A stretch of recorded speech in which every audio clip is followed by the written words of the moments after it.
Ley 59, artículo 51.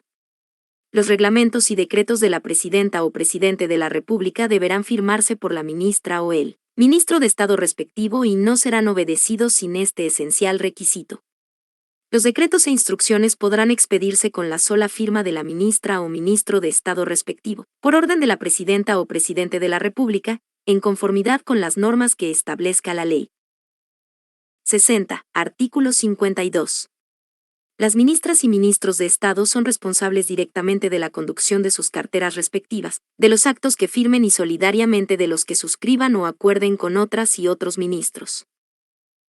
61. Artículo 53. Las ministras y ministros podrán asistir a las sesiones del Congreso de Diputadas y Diputados y de la Cámara de las Regiones y tomar parte en sus debates, con preferencia para hacer uso de la palabra. Sin perjuicio de lo anterior, las ministras y ministros de Estado deberán concurrir personalmente a las sesiones especiales que convoque el Congreso o la Cámara para informarse sobre asuntos que, perteneciendo al ámbito de atribuciones de las correspondientes secretarías de Estado, acuerden tratar. Del sistema electoral. 62. Artículo 54. Para las elecciones populares, la ley creará un sistema electoral conforme a los principios de igualdad sustantiva, paridad, alternabilidad de género y los demás contemplados en esta Constitución y las leyes. Dicho sistema deberá garantizar que los órganos colegiados tengan una composición paritaria y promoverá la paridad en las candidaturas a cargos unipersonales. Asimismo, asegurará que las listas electorales sean encabezadas siempre por una mujer. 63. Artículo 55. Las elecciones comunales, regionales y de representantes regionales se realizarán 3 años después de la elección presidencial y del Congreso de Diputadas y Diputados. Estas autoridades solo podrán ser electas de manera consecutiva por un periodo. 64. Artículo 56. En las votaciones populares, el sufragio será universal, igualitario, libre, directo, secreto y obligatorio para las personas que hayan cumplido 18 años. Su ejercicio constituye un derecho y un deber cívico. El sufragio será facultativo para las personas de 16 y 17 años de edad. Las chilenas y chilenos en el exterior podrán sufragar en los plebiscitos nacionales y elecciones presidenciales, y de diputadas y diputados. Para esto se constituirá un distrito especial exterior. La ley establecerá las condiciones para asegurar el ejercicio de este derecho. El resguardo de la seguridad pública durante las votaciones populares y plebiscitarias corresponderá a las instituciones que indique la ley. 65. Artículo 57. Habrá un registro electoral público al que se incorporarán, por el solo Ministerio de la Ley, quienes cumplan los requisitos establecidos por esta Constitución. La ley determinará su organización y funcionamiento. 66. Artículo 58. Las personas extranjeras avecindadas en Chile por, al menos 5 años, podrán ejercer el derecho a sufragio en los casos y formas que determine la Constitución y la ley. De la elección de escaños reservados. 67. Artículo 59. Se establecerán escaños reservados para los pueblos y naciones indígenas en los órganos colegiados de representación popular a nivel nacional, regional y local, cuando corresponda y en proporción a la población indígena dentro del territorio electoral respectivo, aplicando criterios de paridad en sus resultados. Una ley determinará los requisitos, forma de postulación y número para cada caso, estableciendo mecanismos que aseguren su actualización. 68. Artículo 60. Los escaños reservados en el Congreso de Diputadas y Diputados para los pueblos y naciones indígenas serán elegidos en un distrito único nacional. Su número se definirá en forma proporcional a la población indígena en relación a la población total del país. Se deberán adicionar al número total de integrantes del Congreso. La ley regulará los requisitos, procedimientos y distribución de los escaños reservados. La integración de los escaños reservados en la Cámara de las Regiones será determinada por ley. 69. Artículo 61. Podrán votar por los escaños reservados para pueblos y naciones indígenas solo los ciudadanos y ciudadanas que pertenezcan a dichos pueblos y naciones y que formen parte de un registro especial denominado Registro Electoral Indígena, que administrará el servicio electoral. Dicho registro será construido por el Servicio Electoral sobre la base de los archivos que administren los órganos estatales, los que posean los pueblos y naciones indígenas sobre sus miembros y de las solicitudes de ciudadanos y ciudadanas que se autoidentifiquen como tales, en los términos que indique la ley. Se creará un registro del pueblo tribal afrodescendiente chileno bajo las mismas reglas del presente artículo. 70. Artículo 64. Las organizaciones políticas reconocidas legalmente implementarán la paridad de género en sus espacios de dirección, asegurando la igualdad sustantiva en sus dimensiones organizativa y electoral, y promoviendo la plena participación política de las mujeres. A su vez, deberán destinar un financiamiento electoral proporcional al número de dichas candidaturas. El Estado y las organizaciones políticas deberán tomar las medidas necesarias para erradicar la violencia de género con el fin de asegurar que todas las personas ejerzan plenamente sus derechos políticos. La ley arbitrará los medios para incentivar la participación de las personas de las diversidades y disidencias sexuales y de género en los procesos electorales. Asterisco, asterisco, asterisco, asterisco, asterisco, asterisco, asterisco, asterisco, asterisco. 71. Artículo 1. Con la finalidad de garantizar la integridad pública y erradicar la corrupción en todas sus formas, los órganos competentes en la materia deberán coordinar su actuar a través de la instancia o mecanismos que correspondan para el cumplimiento de estos fines, en la forma que determine la ley. 72. Artículo 2. Principio de probidad. El principio de probidad consiste en observar una conducta intachable y un desempeño honesto y leal de la función o cargo, con preeminencia del interés general sobre el particular. 73. Artículo 3. Principio de transparencia. Es pública la información elaborada con presupuesto público y toda otra información que obre en poder del Estado, cualquiera sea su formato, soporte, fecha de creación, origen, clasificación o procesamiento, salvo cuando la publicidad afectare el debido cumplimiento de las funciones de dichos órganos, la protección de datos personales, los derechos de las personas, la seguridad del Estado o el interés nacional, conforme lo establezca la ley.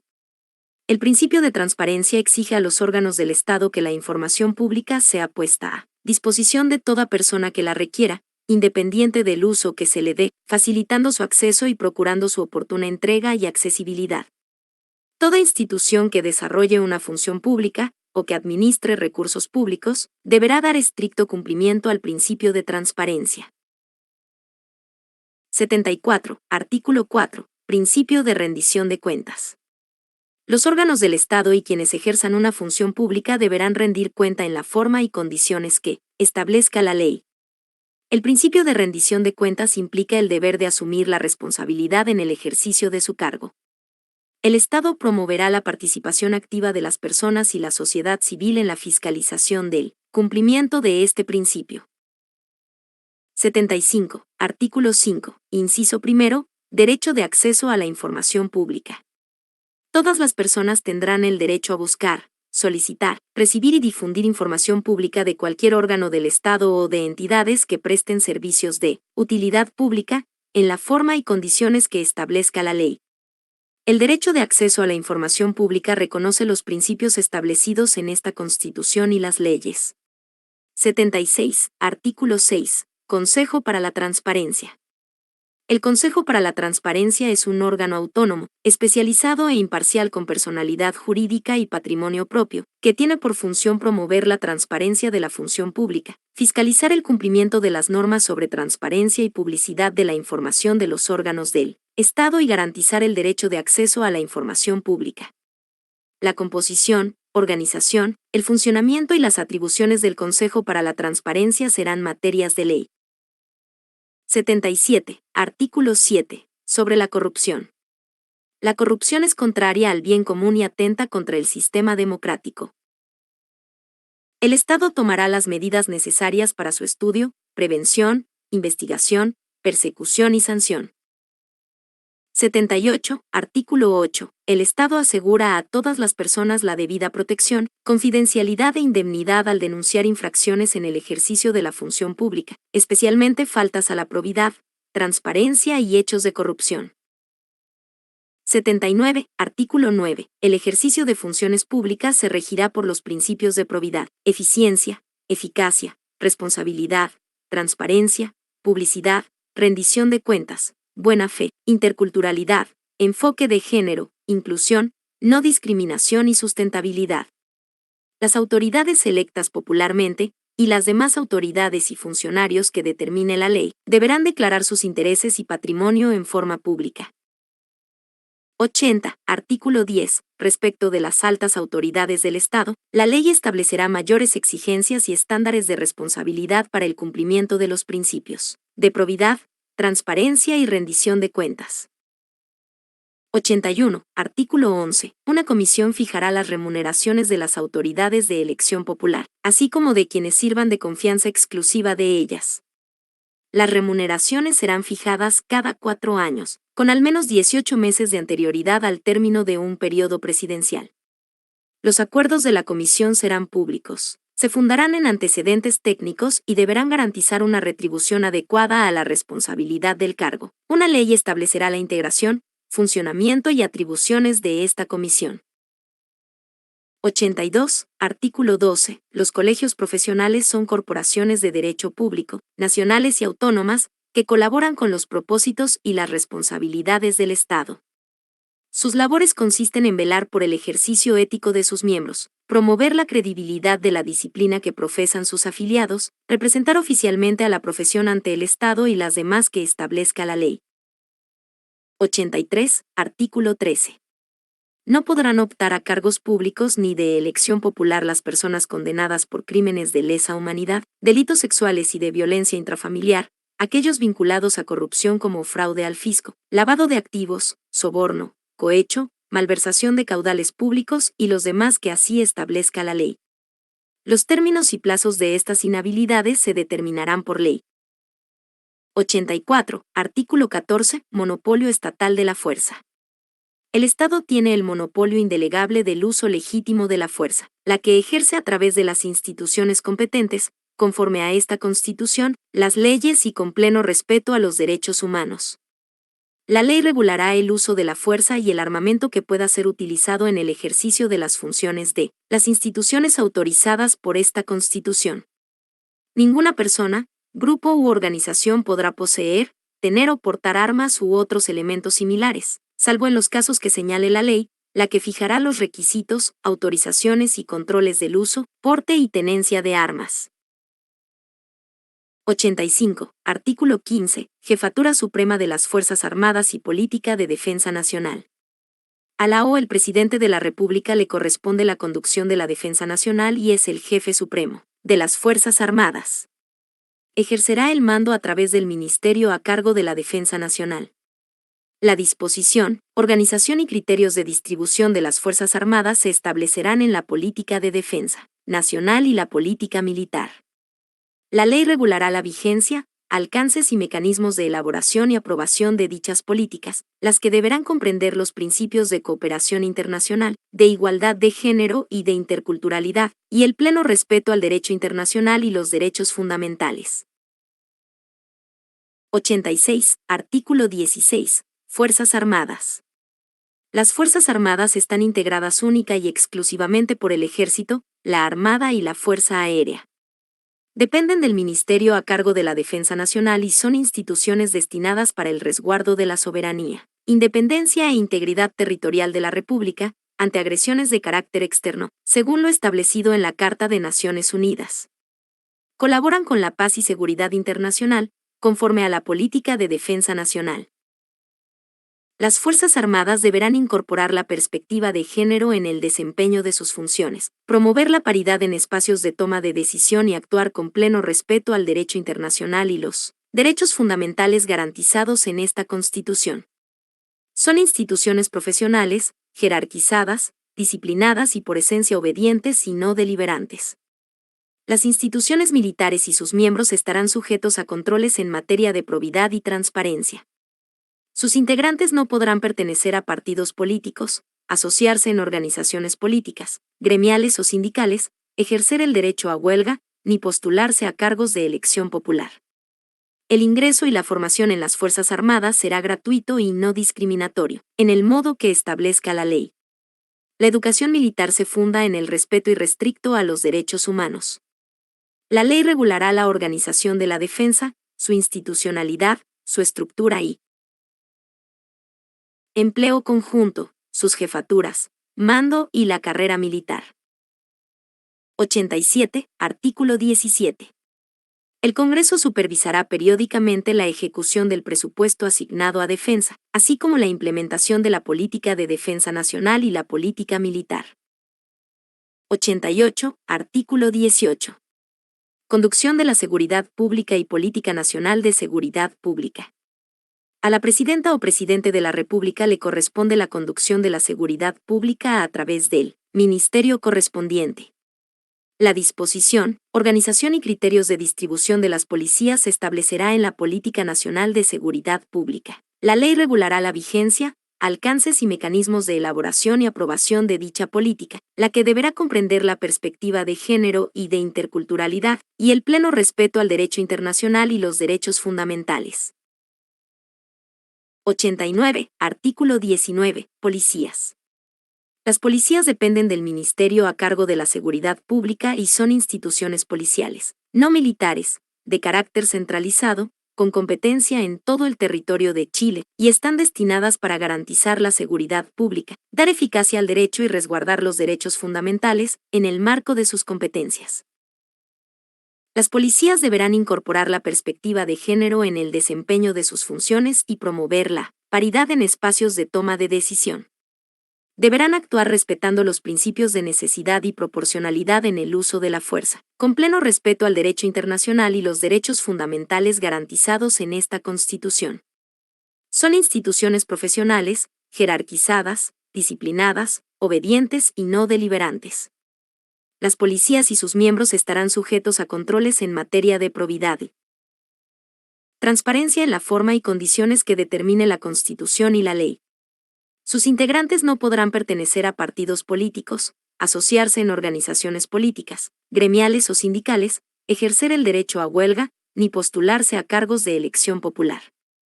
El ingreso y la formación en las policías será gratuito y no discriminatorio, del modo que establezca la ley. La educación y formación policial se funda en el respeto irrestricto a los derechos humanos. 90. Artículo 20. Las relaciones internacionales de Chile, como expresión de su soberanía, se fundan en el respeto al derecho internacional, los principios de autodeterminación de los pueblos, no intervención en asuntos que son de la jurisdicción interna de los estados, multilateralismo, solidaridad, cooperación, autonomía política e igualdad jurídica entre los estados. De igual forma, se compromete con la promoción y respeto de la democracia, el reconocimiento y protección de los derechos humanos, la inclusión e igualdad de género, la justicia social, el respeto a la naturaleza, la paz, convivencia y solución pacífica de los conflictos, y con el reconocimiento, respeto y promoción de los derechos de los pueblos y naciones indígenas y tribales conforme al derecho internacional de los derechos humanos. Chile declara a América Latina y el Caribe como zona prioritaria en sus relaciones internacionales.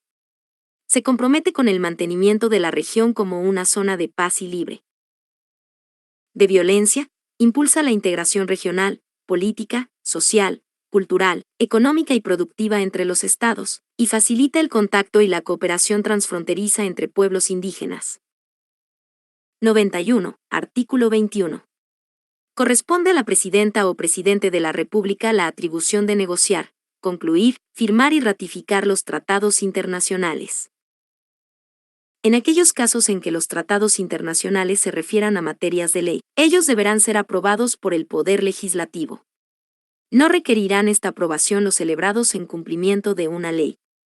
Se informará al Poder Legislativo de la celebración de los tratados internacionales que no requieran de su aprobación. El proceso de aprobación de un tratado internacional se someterá, en lo pertinente, a los trámites de una ley de acuerdo regional. La Presidenta o Presidente de la República enviará el proyecto al Congreso de Diputadas y Diputados. Se informará sobre el proceso de negociación, el contenido y el alcance del tratado, así como de las reservas que pretenda confirmar o formular. Una vez recibido, el Congreso de Diputadas y Diputados podrá sugerir la formulación de reservas y declaraciones interpretativas a un tratado internacional en el curso del trámite de su aprobación, siempre que ellas procedan de conformidad a lo previsto en el propio tratado o en Las normas generales de derecho internacional. Aprobado el tratado por el Congreso de Diputadas y Diputados, este será remitido a la Cámara de las Regiones para su tramitación. Las medidas que el Ejecutivo adopte o los acuerdos que celebre para el cumplimiento de un tratado en vigor no requerirán de nueva aprobación del Poder Legislativo, a menos que se trate de materias de ley. El acuerdo aprobatorio de un tratado podrá autorizar a la Presidenta o Presidente de la República a fin de que, durante la vigencia del tratado, dicte las disposiciones con fuerza de ley que estime necesarias para su cabal cumplimiento, sujeto a las limitaciones previstas en el inciso segundo del artículo 25. Será necesario el acuerdo del Poder Legislativo para el retiro o denuncia de un tratado que haya aprobado y, para el retiro de una reserva que haya considerado al aprobarlo. La ley fijará el plazo para su pronunciamiento. Serán públicos, conforme a las reglas generales, los hechos que digan relación con él. Tratado internacional, incluidas las negociaciones del mismo, su entrada en vigor, la formulación y retiro de reservas, las declaraciones interpretativas, las objeciones a una reserva y su retiro, la denuncia o retiro del tratado, la suspensión, la terminación y la nulidad del mismo. Al negociar los tratados o instrumentos internacionales de inversión o similares, la o el presidente de la República procurará que las instancias de resolución de controversias sean, preferentemente, permanentes, imparciales e independientes. Las y los habitantes del territorio que hayan cumplido los 16 años de edad, en el porcentaje, y de acuerdo a los demás requisitos que defina la ley, tendrán iniciativa para solicitar al presidente o presidenta de la República la suscripción de tratados internacionales de derechos humanos. Asimismo, la ley definirá el plazo dentro del cual la o el presidente deberá dar respuesta a la referida solicitud. 92. Artículo 22. Estados de excepción constitucional. Solo se podrá suspender o limitar el ejercicio de los derechos y garantías que la Constitución asegura a todas las personas bajo las siguientes situaciones de excepción: conflicto armado internacional, conflicto armado interno según establece el derecho internacional o calamidad pública. No podrán restringirse o suspenderse sino los derechos y garantías expresamente señalados en esta Constitución.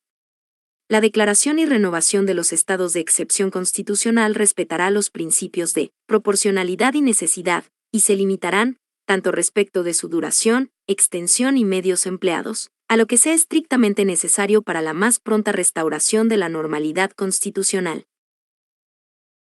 93. Artículo 23. Estado de asamblea y estado de sitio. El estado de asamblea, en caso de conflicto armado internacional, y el estado de sitio, en caso de conflicto armado interno, serán declarados por la Presidenta o Presidente de la República con la autorización del Congreso de Diputadas y Diputados y la Cámara de las Regiones, en sesión conjunta. La declaración deberá determinar las zonas afectadas por el estado de excepción correspondiente. El Congreso de Diputadas y Diputados y la Cámara de las Regiones, en sesión conjunta, dentro del plazo de 24 horas contadas desde el momento en que la Presidenta o Presidente de la República someta la declaración de estado de asamblea o de sitio a su consideración, deberá pronunciarse por la mayoría de sus miembros aceptando o rechazando la proposición. En su solicitud y posterior declaración, se deberán especificar los fundamentos que justifiquen la extrema necesidad de la declaración, pudiendo el Congreso y la Cámara solamente introducir modificaciones respecto de su extensión territorial. Si el Congreso y la Cámara no se pronunciaran dentro de dicho plazo, serán citado por el solo Ministerio de la Constitución a sesiones especiales diarias, hasta que se pronuncien sobre la declaración. Sin embargo, la Presidenta o Presidente de la República, en circunstancias de necesidad impostergable, y solo con la firma de todas sus ministras y ministros, podrá aplicar de inmediato el estado de asamblea o de sitio, mientras el Congreso de Diputadas y Diputados y la Cámara de las Regiones se pronuncien sobre la declaración. En este caso, solo podrá restringir el ejercicio del derecho de reunión. La declaración de estado de sitio solo podrá extenderse por un plazo de 15 días, sin perjuicio de que la Presidenta o Presidente de la República solicite su prórroga, para lo cual requerirá el pronunciamiento conforme de 4/7 de las diputadas, los diputados y representantes regionales en ejercicio para la primera prórroga, de 3/5 para la segunda y de 2/3 para la tercera y siguientes. El estado de asamblea mantendrá su vigencia por el tiempo que se extienda la situación de conflicto armado internacional, salvo que la presidenta o presidente de la República disponga su término con anterioridad o el Congreso de Diputadas y Diputados y la Cámara de las Regiones retiren su autorización. 94. Artículo 24. Estado de catástrofe. El estado de catástrofe, en caso de calamidad pública, lo declarará la presidenta o presidente de la República. La declaración deberá establecer el ámbito de aplicación y el plazo de duración, el que no podrá ser mayor a 30 días. La presidenta o presidente de la República estará obligado a informar al Congreso de Diputadas y Diputados de las medidas adoptadas en virtud del estado de catástrofe. La presidenta o presidente de la República solo podrá declarar el estado de catástrofe por un periodo superior a 30 días con acuerdo del Congreso de Diputadas y Diputados. El referido acuerdo se tramitará en la forma establecida en el inciso segundo del artículo 23. Declarado el estado de catástrofe, las zonas respectivas quedarán bajo la dependencia inmediata de la jefa o jefe de estado de excepción, quien deberá ser una autoridad civil designada por la presidenta o presidente de la República. Esta asumirá la dirección, supervigilancia de su jurisdicción con las atribuciones y deberes que la ley señale. 95. Artículo 24 bis. La presidenta o presidente de la República podrá solicitar la prórroga del estado de catástrofe, para lo cual requerirá la aprobación de la mayoría de los integrantes del Congreso de Diputadas y Diputados y la Cámara de las Regiones, quienes resolverán en sesión conjunta. 96. Artículo 25. Limitación y suspensión de derechos y garantías. Por la declaración del estado de asamblea, la presidenta o el presidente de la República estará facultado para restringir la libertad personal, el derecho de reunión, la libertad de trabajo, el ejercicio del derecho de asociación y para interceptar, abrir o registrar documentos y toda clase de comunicaciones, disponer requisiciones de bienes y establecer limitaciones al ejercicio del derecho de propiedad. Por la declaración del estado de sitio, la presidenta o presidente de la República podrá restringir la libertad de movimiento y la libertad de asociación. Podrá, además, suspender o restringir el ejercicio del derecho de reunión. Por la declaración del estado de catástrofe, la presidenta o presidente de la República podrá restringir las libertades de locomoción y de reunión. Podrá, asimismo, disponer requisiciones de bienes, establecer limitaciones al ejercicio del derecho de propiedad y adoptar todas las medidas extraordinarias de carácter legal y administrativo que sean necesarias para él. Pronto restablecimiento de la normalidad en la zona afectada. 97. Artículo 26. Ejecución de las medidas de excepción. Los actos de la presidenta o presidente de la República o la jefa o jefe de estado de excepción, que tengan por fundamento la declaración del estado de excepción constitucional, deberán señalar expresamente los derechos constitucionales que suspendan o restrinjan. El decreto de declaración deberá indicar específicamente las medidas a adoptarse en razón de la excepción, las que deberán ser proporcionales a los fines establecidos en la declaración de excepción, y no limitar excesivamente o impedir de manera total el legítimo ejercicio de cualquier derecho establecido en esta Constitución. Las medidas que se adopten durante los estados de excepción no podrán, bajo ninguna circunstancia, prolongarse más allá de la vigencia de los mismos. Los estados de excepción constitucional permitirán a la presidenta o presidente de la República el ejercicio de potestades y competencias que ordinariamente estarían reservadas al nivel regional o comunal cuando el restablecimiento de la normalidad así lo requiera. Todas las declaratorias de estado de excepción constitucional serán fundadas y especificarán los derechos, libertades y garantías que van a ser suspendidos, así como su extensión territorial y temporal. Las Fuerzas Armadas y Policías deberán cumplir estrictamente las órdenes de la autoridad civil a cargo del estado de excepción. 98. Artículo 27. Competencia legal. Una ley regulará los estados de excepción, así como su declaración y la aplicación de las medidas legales y administrativas que procediera a adoptar bajo aquellos, en todo lo no regulado por esta Constitución. Dicha ley no podrá afectar las competencias y el funcionamiento de los órganos constitucionales, ni los derechos e inmunidades de sus respectivos titulares. Asimismo, esta ley regulará el modo en el que la presidenta o presidente de la República y las autoridades que éste encomendar rendirán cuenta detallada, veraz y oportuna al Congreso de Diputadas y Diputados de las medidas extraordinarias adoptadas y de los planes para la superación de la situación de excepción, así como de los hechos de gravedad que hubieran surgido con ocasión del estado de excepción constitucional. La omisión de este deber de rendición de cuentas se considerará una infracción a la Constitución. 99. Artículo 28. Comisión de Fiscalización. Una vez declarado el estado de excepción, se constituirá una comisión de fiscalización dependiente del Congreso de Diputadas y Diputados, de composición paritaria y plurinacional, integrada por diputadas y diputados, por representantes regionales y por representantes de la Defensoría de los Pueblos, en la forma que establezca la ley. Dicho órgano deberá fiscalizar las medidas adoptadas bajo el estado de excepción, para lo cual emitirá informes periódicos que contengan un análisis de ellas, su proporcionalidad y la observancia de los derechos humanos y tendrá las demás atribuciones que le encomiende la ley. Los órganos del Estado deberán colaborar y aportar todos los antecedentes requeridos por la Comisión para el desempeño de sus funciones. En caso de que tome conocimiento de vulneraciones a lo dispuesto en esta Constitución o la ley, la Comisión de Fiscalización deberá efectuar las denuncias pertinentes, las cuales serán remitidas y conocidas por los órganos competentes.